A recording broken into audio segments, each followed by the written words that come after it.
किसान साथियों राम राम। आशा और उम्मीद करता हूं कि आप सब ठीक ठाक होंगे।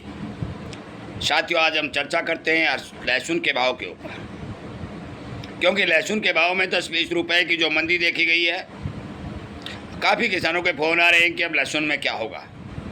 साथियों हमने पहले भी कहा था कि लहसुन के अच्छे भाव मिलेंगे और लहसुन 18 से 20 हज़ार ऊपर तक जाएगा, इसमें कोई संदेह नहीं है।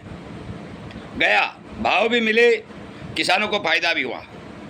परंतु कई बार क्या होता है, मैं पूरा डाटा देने जा रहा हूँ, गौर से सुन लीजिएगा।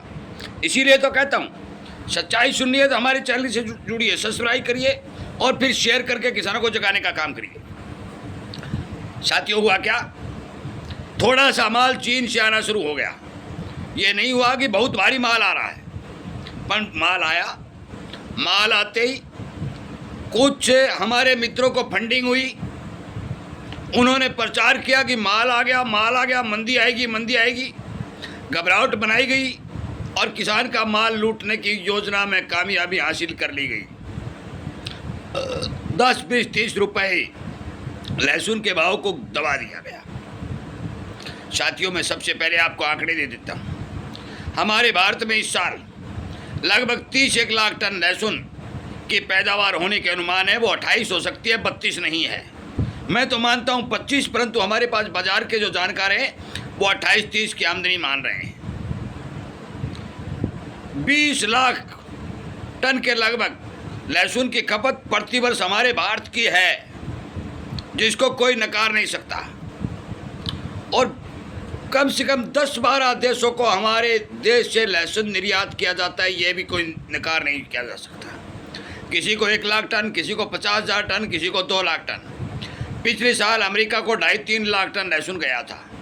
मैं अभी भी आपको कह रहा हूँ कि अमेरिका इस बार फिर लहसुन जाएगा, क्योंकि समय काफ़ी पड़ा है। अभी 7 और 8 महीने का समय फसल आने में बाकी है। ये जो बिजाई से लेकर के किसानों ने मेहनत की, जब फसल आनी शुरू हुई जब से लेकर के अब तक लहसुन ने 3 बार टॉप भाव बनाए, तीनों बार गिराने का काम किया। आगे भी टॉप भाव बनाएगा और आपको ठीक पैसे मिलेंगे, ये बात मैं आपको विश्वास के साथ कहता हूँ। साथियों जो निर्यात मांग है वो धीरे धीरे निकल रही है। 10,000 टन, 12,000 टन, 9,000 टन, 5,000 टन, इस तरह की निर्यात मांग धीरे धीरे बढ़ रही है और ये बढ़ती रहेगी, 7 महीने तक लगातार चलती रहेगी। जो हमारे पास माल है वो माल यदि ये डिमांड रही तो पर्याप्त नहीं है, क्योंकि भारत के अंदर यदि 40 लाख टन लहसुन पैदा होता है तब जाकर के हमारी इस डिमांड की घरेलू खपत की पूर्ति होती है। परंतु इस बार ऐसा दिखाई नहीं दे रहा है।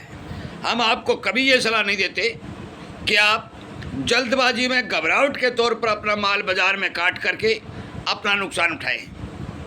एक बात जरूर कह देते हैं, जब भी आपको भाव पसंद आए थोड़ा थोड़ा माल बाजार में काटिए। एक साथ बाजार में माल काट करके बाजार के ऊपर दबाव मत बनाइए।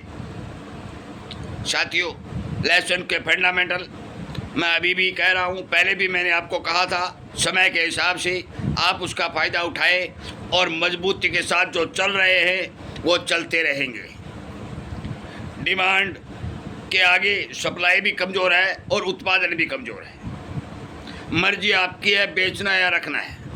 हर एक आदमी अपने विचार से, समझदारी से काम करे। सोशल मीडिया पर झूठ फैलाने वाले, फंडिंग लेकर झूठ बोलने वाले लोगों से बचने का काम करें, क्योंकि आज भारत के अंदर एक ऐसा प्रचार बन चुका है, एक ऐसा सिस्टम बन चुका है कि लोग फंडिंग दे करके कुछ भी बुलवाने और बाज़ार के अंदर भरम फैलाने का काम करते हैं, जिससे भारी मात्रा में बाज़ार में दहशत और भय का माहौल बनता है। और जब भय का माहौल बनता है तो बाज़ार गिरता है, और ये काम भय फैलाने के लिए ही किया जा रहा है। साथियों अभी तक चीन का जो माल आ रहा है वो इतना बढ़िया माल भी नहीं है और इतना सस्ता भी नहीं है और इतना भारी भरकम माल भी नहीं आ रहा है, परंतु फोटोएं बहुत आ रही हैं, इतना आ गया, इतना आ गया। ऐसा कुछ नहीं है, आ सकता है। हमने पहले भी कहा था चीन का लहसुन रोको, अच्छे भाव मिलेंगे। ये लहसुन आने से मैं मानता हूँ भाव पर दबाव ज़रूर आया है, परंतु इतना वो ऐसा सिस्टम नहीं बना है कि लहसुन के अंदर भारी भरकम मंदी आ जाएगी। आपको भाव ठीक मिलेंगे। विश्वास के साथ समय समय पर तेज़ी का फ़ायदा उठाइए और धीरे धीरे अपना माल बाज़ार में काटते रहिए। आज कोई लहसुन की फसल आने वाली नहीं है, लंबा समय पड़ा है। आगे मानसून कैसी रहेगी, पानी की स्थिति कैसी रहेगी, मौसम कैसा रहेगा, बिजाई कितनी होगी, एलिनो कितना प्रभावित होगा, ये सब बातें आगे के समय के ऊपर निर्भर करेंगी। हम जो भी जानकारी आएगी हम आपको पहुंचाएंगे, बताएंगे और आपकी आंखें खोलने का काम करेंगे कि आप बाज़ार में फैलाई जा रही झूठी दहशत से घबराने की कोई ज़रूरत नहीं है। आप सावधान होकर के, अडिग होकर के अपना माल एकदम से नहीं काट करके धीरे धीरे मुनाफा लेते हुए बाज़ार में सेल करें, ताकि आपका 2 पैसा बचे। यदि आप मंदे में बेचोगे तो खेती से हाथ बेशक धो लेना, फ़ायदा आपको नहीं होगा। इसलिए आपका ज्ञान, आपकी सतर्कता और आपकी जागरूकता आपके काम आने जा रही है। हम लगातार ये प्रयास कर रहे हैं। इसीलिए कहते हैं कि हमारे चैनल को सब्सक्राइब करिए और शेयर करके सभी को इस बात की जानकारी देने का काम करिए कि बहुत से लोगों ने फंडिंग करके और झूठी अफवाह फैला करके बाज़ार में भय का माहौल बना करके 10-20 रुपए लहसुन को दबाने का काम किया है। हम उम्मीद करते हैं और आपको आश्वासन दिलाते हैं कि भाव में जल्द सुधार होगा। उस टाइम आप मौके का फ़ायदा उठाने का काम करें। आपका बहुत बहुत धन्यवाद।